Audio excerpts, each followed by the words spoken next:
Okay, on our next segment here, we would be working on essential questions in a workshop in class. Because we're not able to do that, we'll do that a little bit differently here.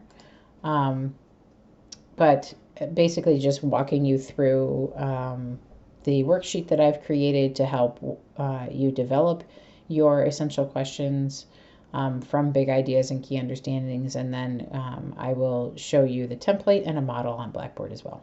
Okay, so first of all, in order to create really good essential questions and do it in a purposeful way that will really guide your own instruction and guide your students' understanding, I've created this worksheet based on the work of multiple other people, but and you start off with big ideas, so important or enduring ideas that you want to make sure, and you watched a little video about this earlier I think in module 1, and making sure that you're clear as a teacher what the big ideas are that you want your students to walk away with, and then breaking that down into key understandings into 3 different segments. So the first being,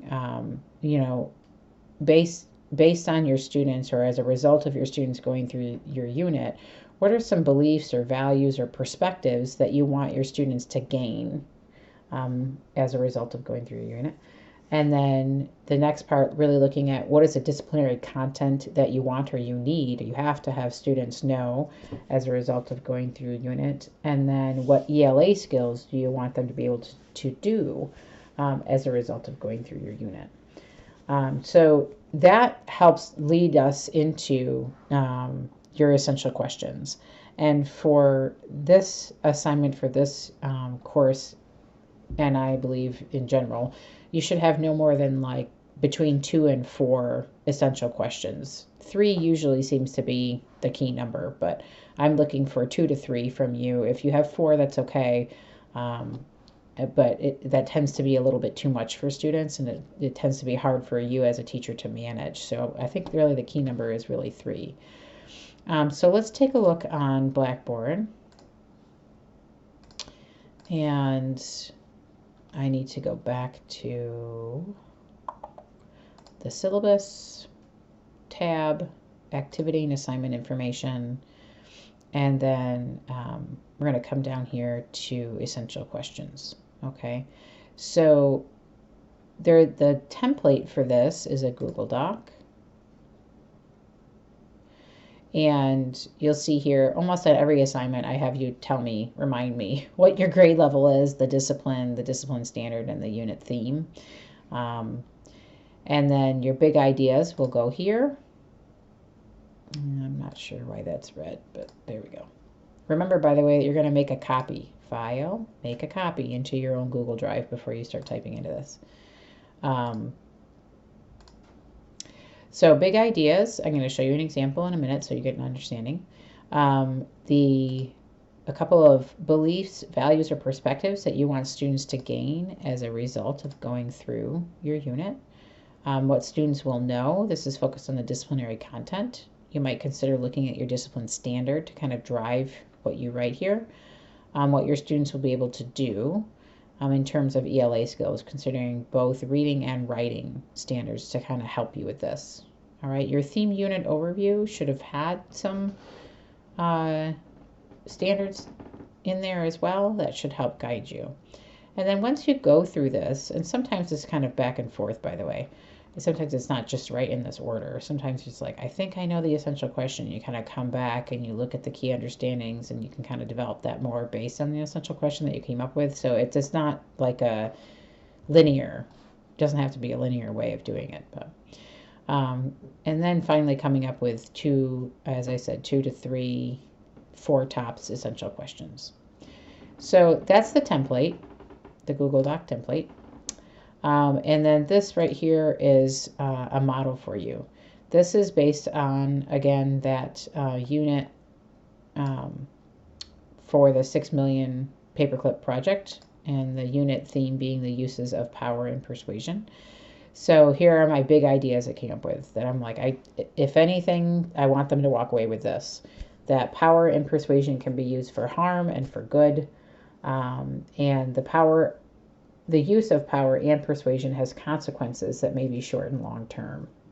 So those are the two big ideas I want my students to walk away with. Yes, I want them to learn, history. I want them to learn and practice ELA skills. But as far as big ideas that they carry with them, this is what I really want them to carry with them. Okay. In terms of, again, coming back here, beliefs, values, or perspectives that we want students to gain as far as key understandings, this is what I had. This should relate specifically, to them. So everyone, including themselves, including the students themselves, has the potential to use power and persuasion for harm or for good.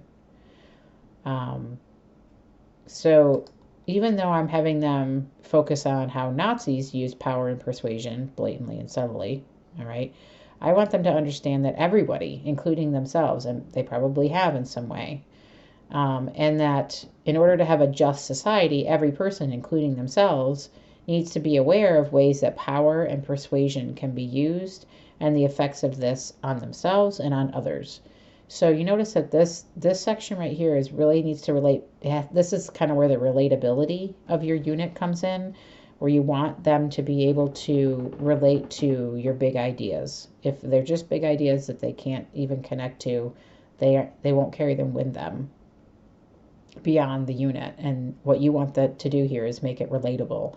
And so your instruction, when you have these things in mind, your instruction and the text that you select help them to start to build these understandings. In terms of what students will know, this is the facts. This is like the key ideas or facts or knowledge that they need to gain in that content area. So this is discipline specific. Okay. And then the ELA skills, what they'll be able to do.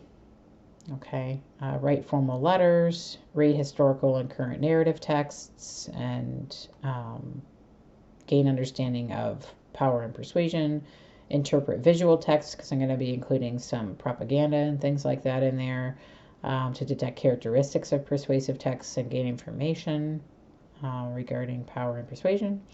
Listen to and discuss firsthand accounts of those who have encountered power and persuasion for harm and for good. Okay, so all of these things are related back to ELA standards as well. So after all that helped me get to these essential questions. Remember, essential questions, you've read about this, you did a little mini quiz on it, little non-quiz about it. These are open-ended, thought-provoking, universal, global, kind of same thing there, universal over time. And they should create more questions. They should create a lot of discussion. So this is what I come up with. What causes some, like some people or groups, to exert power over others? How is persuasion affected by power? And then how is identity of individuals or of groups impacted by power and persuasion? So the big goal that we have here is that with these essential questions and the different texts that we have within our text set, that students can keep coming back to those essential questions and reflecting on themselves as well. Now you notice that my text set is about one unit theme, and my essential questions example is about a different unit theme. So if I had more time, I would pull these things together and develop two totally separate things, but that hasn't happened this semester, and it probably won't, unfortunately. But I hope that helps you to understand this part of your unit. This is not necessarily a separate assignment in and of itself. It's part of assignment 8, which is the collection of these small pieces. My intent was that we work on this in class in a workshop model, and that then you finish it up at home. I haven't looked as far as our next seated class session to see, if that might be a possibility, but at least you can get started this way. Again, if you have questions about this assignment, please send them to Telegram so that everyone can get answers. Okay, thank you very much.